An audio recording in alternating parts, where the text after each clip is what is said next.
అందరికీ మహాశివరాత్రి శుభాకాంక్షలు. ఈరోజు మనం నో యువర్ కాన్స్టిట్యూషన్, మన భారత రాజ్యాంగం గురించి తెలుసుకుందాం అనే యూట్యూబ్ ఛానల్ ద్వారా ఎడ్యుకేషనల్ పాయింట్ ఆఫ్ వ్యూలో 3వ ఎపిసోడ్లో భారత రాజ్యాంగం యొక్క ముఖ్య లక్షణాలు అంటే salient features of Indian constitution గురించి తెలుసుకుందాం.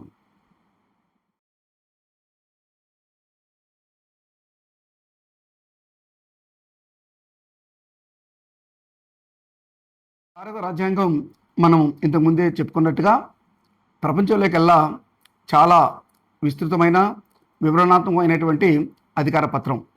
ఎందుకంటే ఈ యొక్క మన సువిశాల భారతదేశం అనేక మతాలు, అనేక కులాలు, అనేక ప్రాంతాలు, అనేక భాషలు, వీటన్నిటితో సమ్మిళితమైనటువంటి యూనిటీ ఇన్ డైవర్సిటీ. ఇవన్నిటిని సమ్మిళితం చేస్తూ భారత రాజ్యాంగం లిఖించడం అనే విధానం అనేది ప్రపంచ దేశాల్లో అనేక రాజ్యాంగాలతో పోల్చుకున్నప్పుడు చాలా చాలా కొనియాడదగినదిగా న్యాయ కోవిదులు ఎంతోమంది మన భారత రాజ్యాంగం గురించి చాలా విస్తృతంగా చర్చించారు. ఇందులో ఈ భారత రాజ్యాంగం ఇంత పరిణామంలో కానీ అనేక విధాలుగా ఇన్ని విభిన్న కోణాల్లో వివరించే దాంట్లో చాలా విస్తృతం చెప్పుకునే దానికోసంలో దీంట్లో నిబిడీకృతమైనటువంటి విషయాలు ఏంటంటే, ముందుగానే మనం చెప్పుకున్నట్టుగా ఇది చాలా lengthiest constitution, that also lengthiest written constitution. అదేవిధంగా దృఢ అదృఢ, flexible as well as rigid అని ముందే చెప్పుకున్నాం. వీటికి అదనంగా ఇందులో చేర్చినటువంటి అనేక విషయాల వల్ల ఇది పరిణామంలోనూ విస్తృతంగా మిగతా అన్ని విషయాల్లో కూడాను చాలా గొప్పగా లిఖించబడింది. అందులో ముఖ్యంగా చెప్పుకోవాల్సింది ఏంటంటే, భారత రాజ్యాంగం అమల్లోకి వచ్చే నాటికి మనకు 395 ఆర్టికళ్ళు, 22 భాగాలు మరియు 8 షెడ్యూల్స్ ఉన్నాయి. వీటి గురించి వివరంగా తర్వాత ఎపిసోడ్లో మనం తెలుసుకుందాం. ఈ 3 విషయాలు అనేది భారతదేశం, ఈ భారత రాజ్యాంగం అంటేనే ఈ 3 విషయాలు అంటే ఆర్టికల్స్, భాగాలు, అదేవిధంగా షెడ్యూల్స్. అంటే ఆర్టికల్స్, పార్ట్స్ అండ్ షెడ్యూల్స్ అంటారు. ఇవి ప్రస్తుతం వీటికి అదనంగా మనకు భారత రాజ్యాంగం అనేక చర్చల ద్వారా దానికి ముందుగా మనం మాట్లాడుకున్నట్టే ప్రియాంబుల్ అనేది భారత రాజ్యాంగంలో భాగంగా ఉంది. అంటే ఇది అనేక వాదోపవాదాల్లో భాగమా రాజ్యాంగంలో కాదా అనేది తర్వాత విషయాల్లో చర్చించుకున్నాం. ఇవి 4 కలిసే భారత రాజ్యాంగంగా లిఖించబడింది. అందులో ఈ 3 మనం మౌలిక రాజ్యాంగం అమలులోకి వచ్చినప్పుడు 395 ఆర్టికల్స్, 22 భాగాలు, 8 షెడ్యూల్స్ ఉన్నాయి.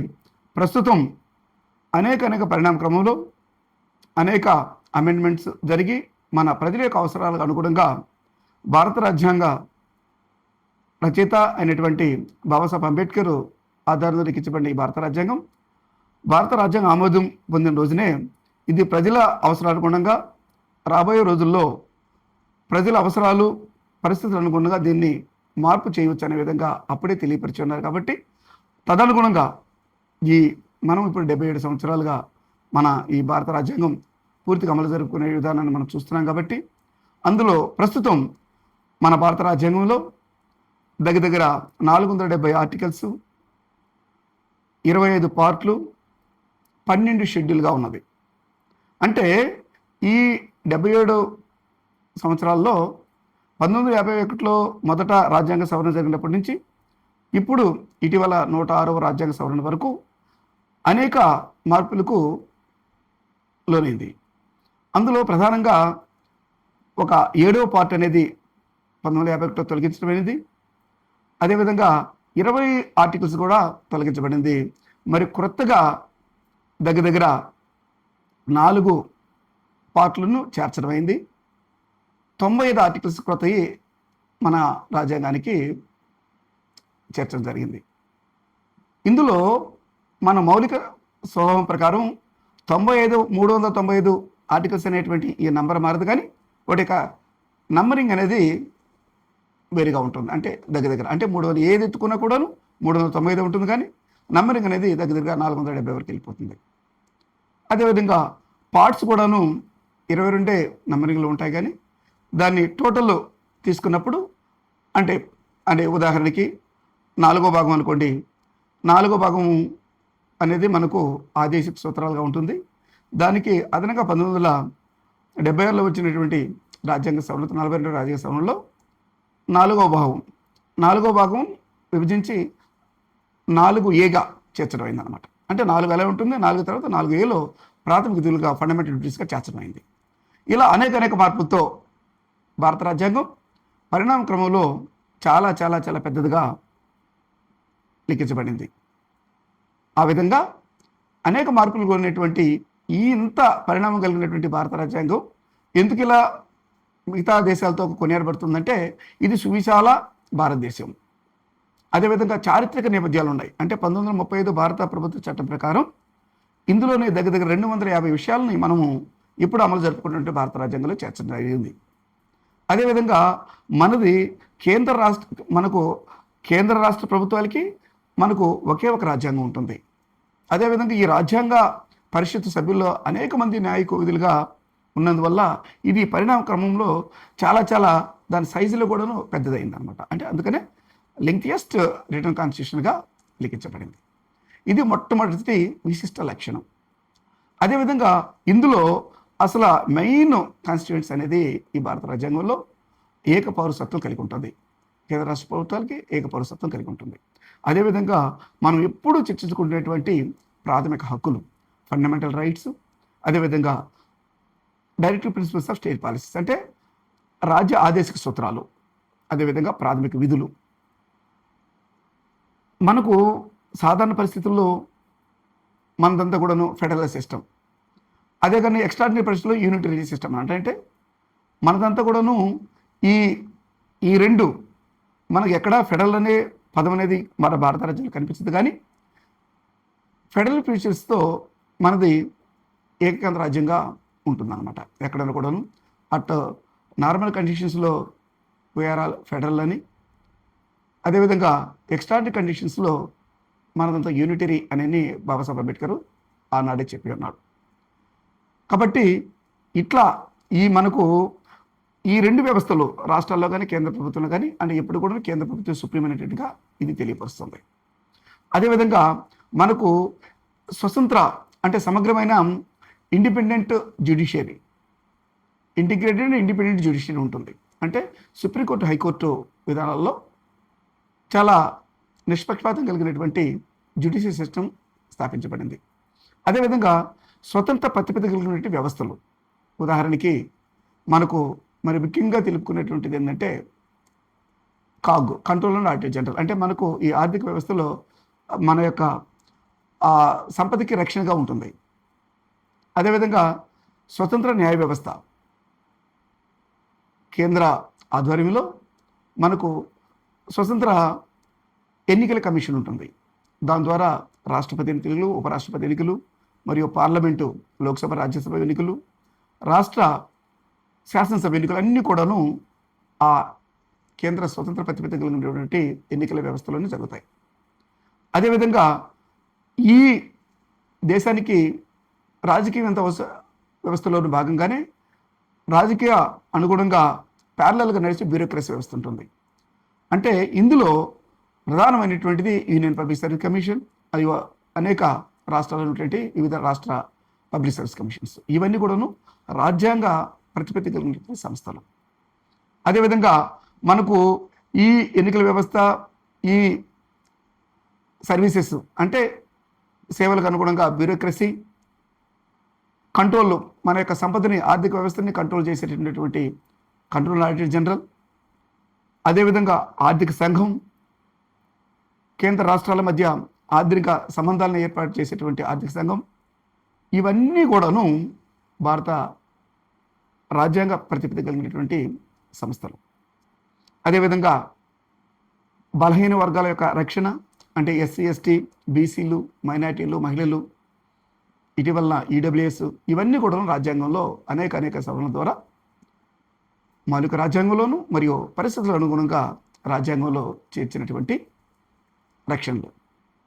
అదేవిధంగా పంచాయతీరాజ్ వ్యవస్థ, ఇన్ని అంటే 3 టైర్ సిస్టమ్. అంటే ప్రపంచంలో ఎక్కడ కూడాను కేంద్ర రాష్ట్ర ప్రభుత్వాలు అన్నట్టుగా ఉంటాయి, కానీ మనకు 3 టైర్ సిస్టమ్గా భారతదేశంలో లోకల్ సెల్ఫ్ గవర్నమెంట్స్ కూడాను రాజ్యాంగ ప్రతిపత్తి కలిగించి 1992 నుంచి 73, 74 రాజ్యాంగ సవరణ ద్వారా మనకు ఈ గ్రాస్ రూట్ లెవెల్లో కూడాను పరిపాలన సాగిస్తున్నారు. కాబట్టి వీటన్నిటి యొక్క మేళవింపే భారత రాజ్యాంగం. ఈ రాజ్యాంగం ముఖ్యంగా చెప్పుకునేటువంటి మనకు ప్రాథమిక హక్కులు, ఆదేశిక సూత్రాలు, ఇవి రెండు లేనిదే భారత రాజ్యాంగమే లేదన్నట్టుగా ఉంటుంది. ఎందుకంటే భారత రాజ్యాంగంలో ప్రాథమిక హక్కులు అనేది ప్రధాన భూమికను పోషిస్తాయి.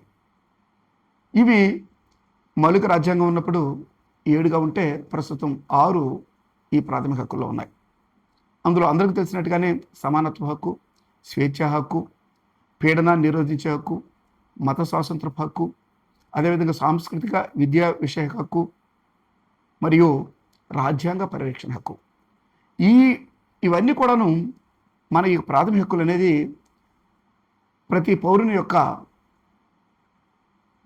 మినిమం, అంటే వారి యొక్క వ్యక్తిత్వ వికాసానికి, వ్యక్తి గుర్తింపుకి, సమాజంలో ఎటువంటి అసమానతలు లేకుండా శ్రేయోరాజ్య స్థాపనకు, అంటే ఆ వ్యక్తుల యొక్క మనుగడను, జీవనంలో కలిగించే మనుగడకి ఈ యొక్క ప్రాథమిక హక్కులు అనేవి ఎంతో భూమికను పోషిస్తాయి.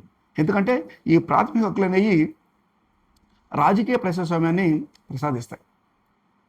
అంటే అంత ముఖ్యం కలిగినటువంటి ప్రతి వ్యక్తికి ఇండివిజువాలిటీలో ఈ యొక్క ప్రాథమిక హక్కులు అంటే శాసన వ్యవస్థలు కానీ, కార్యనిర్వాహక వ్యవస్థలు కానీ వ్యక్తి స్వేచ్ఛకు భంగం కలిగిస్తే ఇవి నేరుగా సుప్రీంకోర్టు, హైకోర్టుకి అప్పీల్ చేసుకునేటువంటి అవకాశాన్ని కలిగించింది భారత రాజ్యాంగం. దీన్ని అనుసరించి బాబాసాహెబ్ అంబేద్కర్ వీటన్నిటినీ ఏదన్నా వ్యక్తి స్వేచ్ఛకు భంగం కలిగిస్తే అనేక ఈ యొక్క రాజ్యాంగ రక్షణలు కల్పించారు. 32వ ఆర్టికల్ ద్వారా రాజ్యాంగ పరిహారపు హక్కు అంటారు.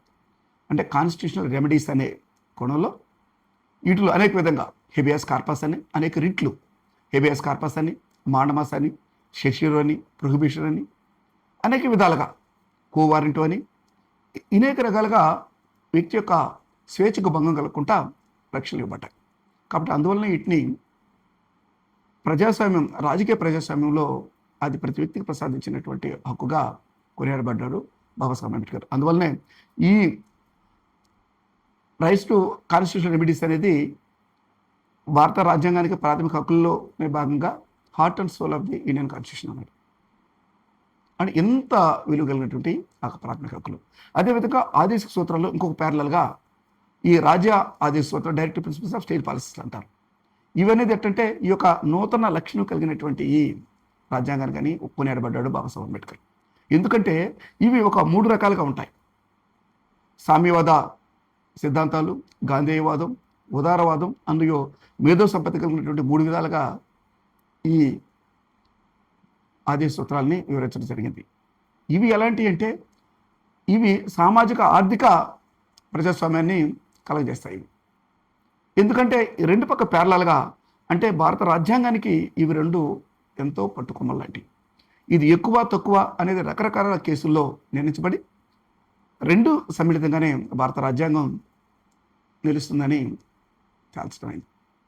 కాబట్టి ఇలాంటి గొప్ప గొప్ప విషయాలు కలిగినటువంటి భారత రాజ్యాంగం గురించి మనం విపులంగా, అంటే వివరణాత్మకంగా సమయాన్ని బట్టి ఇవి మెయిన్ ఫీచర్స్, అంటే సేలియంట్ ఫీచర్స్ అనమాట. భారత రాజ్యాంగం విశిష్ట లక్షణాలు ఇవే మొత్తమే వివరణే భారత రాజ్యాంగం. కాబట్టి అన్నింటి గురించి కూడాను ముందు మీకు అందరికీ మనకు తెలిసిన కోణంలో అందరికీ ఉపయోగపడే విధంగా ఈ ఎడ్యుకేషన్ పాయింట్ ఆఫ్ వ్యూలో రాబోయే ఎపిసోడ్లో మరి ముఖ్యంగా ఇంకొక ముఖ్య విషయం గురించి మాట్లాడుకుందాం. అంతవరకు నమస్తే.